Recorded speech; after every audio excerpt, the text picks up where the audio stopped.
showbiz. Kahapon ay nakita natin ang bahay ng Philippines Prince of Pop na si Eric Santos, pero ngayong umaga naman po ang Prince of Pinoy Balat naman na si Ronnie Liang. Ang buhay niya bago ang Pinoy Dream Academy at ang iba pang mga pangarap niya, panoorin niyo po. Pangarap ang nagtulak sa kanya para baguhin ang takbo ng kanyang buhay. Our sixth caller! Ronnie Liang of Pampanga. Bunso sa 7 magkakapatid ang Kapampangan si Ronnie Liang.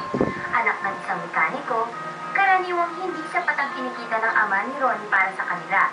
Kaya bata pa lang ay porsigido na siya na hanguin sa kahirapan ang pamilya. Sa edad na 18, sinuportahan ni Ronnie ang sarili para makapagtapos ng kolehiyo. Nag-double job si Ronnie bilang crew ng fast food chain at video shop. Hindi nagtagal at ang kanyang kasipagan at determinasyon ang nagdala sa kanya sa kasikatan. Pinalad siyang makapasok sa Pinoy Dream Academy. Dito nakitang husay niya sa pagkanta at pakikisama sa tao.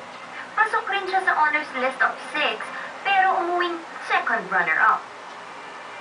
Pero hindi mananalong Grand Star Dreamer, marami namang biyaya ang dumating kay Ronnie. Sunod-sunod ang kanyang proyekto at pati album nagawa na rin niya. Nandito kayo ngayon sa condo ko. Itutur ko kayo. Nandito tayo ngayon sa kitchen.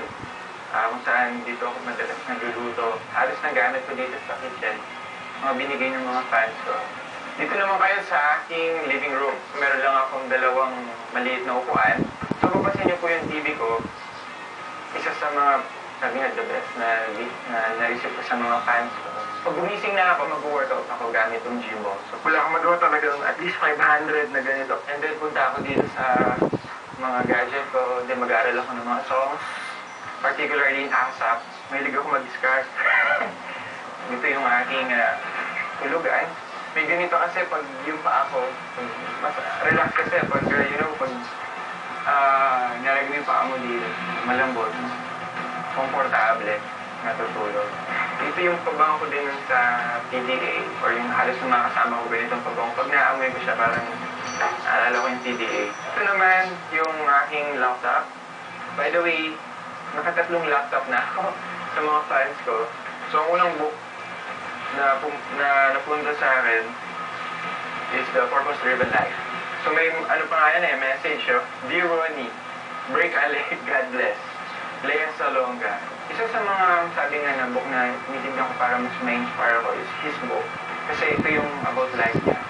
Itong song na to, ito yung audition piece ko during yung nag-audition ako sa PBA. I hope na nag-enjoy kayo sa pagturo sa lugar ito. Sa kabila ng tagumpay, nananatiling mapagkumbaba si Ronnie. Lahat daw ng kanyang pinagdaanan ay patuloy na magsisilbing inspirasyon para makamit niya ang kanyang mga pangarap. Naku, talaga